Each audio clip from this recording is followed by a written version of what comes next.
No headers. No timestamps. No formatting beyond natural line breaks. I swear the air cracked before the words did. It was supposed to be a celebration. A night I had built from hope and borrowed courage. But then my mother looked me dead in the eye, steady, unblinking, and said loud enough for every soul in that room to hear. I should have stopped long before you ever existed. The world didn't just go quiet. It collapsed. Forks froze. Laughter died mid-breath. And everyone turned to me, waiting for the girl who always swallowed pain like medicine to break the way she always did. But I didn't fall this time. Something in me, something ancient and exhausted, finally stood up, because the second she tried to erase me, I realized she'd been doing it my entire life. I grew up in a small brick house in a neighborhood where people watered their lawns at the same time every morning. Linden Park, a place so painfully predictable it felt like the world forgot to give it color. And maybe it was warm and loving for everyone else who lived there. But not for me. Our family orbited around one star. And it wasn't me. It was my younger sister, Elena. Elena the brilliant, Elena the adored, Elena, whose simplest achievements were treated like miracles descending from the heavens. If she coughed, Mom fetched medicine like she was healing royalty. If she won a participation ribbon, Dad practically engraved it on the family history. And me? I existed in their peripheral vision, useful, occasionally tolerated, never cherished. I remember bringing home the science fair trophy when I was 13. First place. The judges shook my hand like I'd built the Eiffel Tower. I carried that trophy home like it was glass. Set it gently on the table in front of my mom. She didn't even look up from folding towels. That's nice, she said. Then, Elena's volunteering at the animal shelter today. Can you believe her heart? Her heart. Her impact. Her significance. Those were the currencies of our home, and mine was worth nothing. Still, I pushed forward. I worked before school, after school, during holidays. Coffee shop shifts, tutoring, cleaning offices. Anything that kept the bills from piling up, because somehow they always ended up in my hands. My parents never asked how I managed. Just when the payments were due. Years later, when I got accepted into Berkeley's business program, a program thousands dreamed of and few reached, my advisor hugged me harder than my mother ever had. Mom just nodded and said, Elena just got moved into the ICU rotation. Imagine the lives she'll change. I told myself things would be different after graduation. That coming home with a top-tier degree and a firm offer would finally tilt the scales. I was wrong. The night everything blew apart was the night I invited them to Kingfisher Hall, a restaurant I had only ever admired through clean glass windows. Linen so crisp it looked ironed by angels. Lights warm enough to soften even the sharpest memory. I paid for everything. Not as a show of wealth, but as an attempt at connection. A peace offering they never asked for, but I desperately hoped they'd accept. My colleagues arrived, cheerful, supportive, people who knew my worth with their own eyes. My manager squeezed my shoulder and whispered, Tonight, Ava, the spotlight's finally yours. For a moment I almost believed him. Then my parents walked in. My mother's heels sounded like judgment. My father's expression hovered in that familiar space between boredom and obligation. Empty-handed, emotionless, untouched by pride. Introductions began.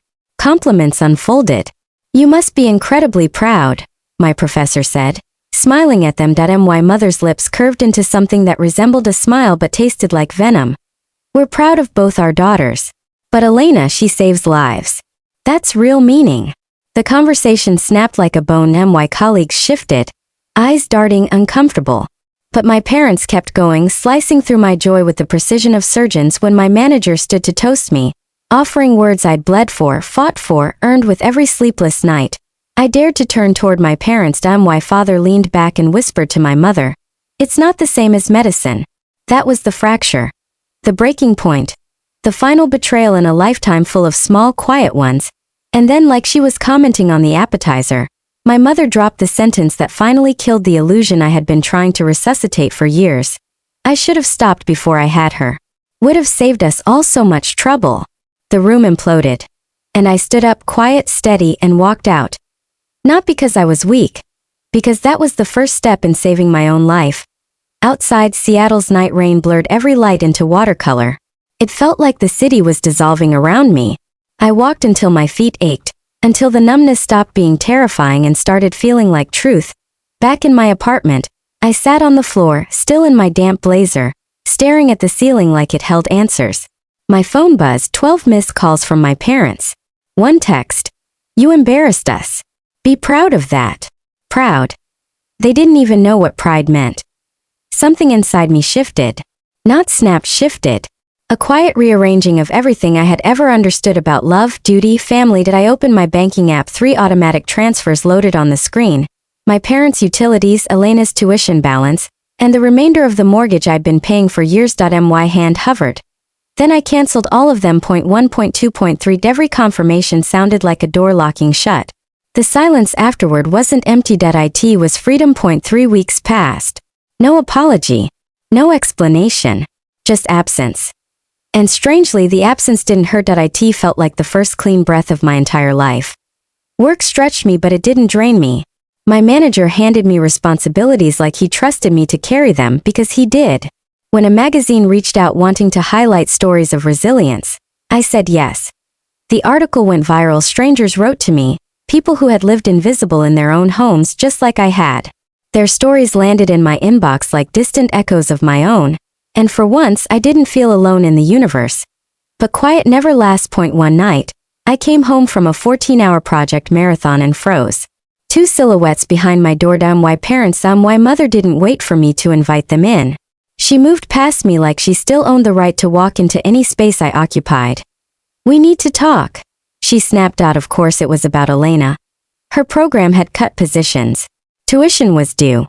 She risked being pulled from her rotation. We need your help, my mother said. Not an apology. Not an acknowledgement. A demand. When I didn't immediately respond, her voice sharpened like a blade. Don't be selfish, Ava. She's your sister. I laughed. Not kindly. Not softly. I kept this family alive for years, I said. And you told a room full of people you wished I didn't exist. My father straightened. We were upset. You overreacted. No, I said, stepping closer. You set the fire. I just walked out of it. My mother's voice climbed an octave. We're your family.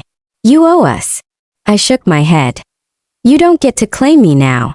My father sputtered. We raised you. No, I said, feeling something settle in me like bedrock. You drained me. I walked to the front door, opened it wide, and looked them both in the eyes. If you came to apologize, I'd hear it. But if you came for more, that conversation ended the night you erased me.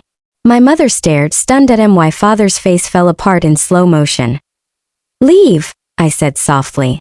And live your life as if there was never a daughter named Ava. The words landed like a final heartbeat. They left.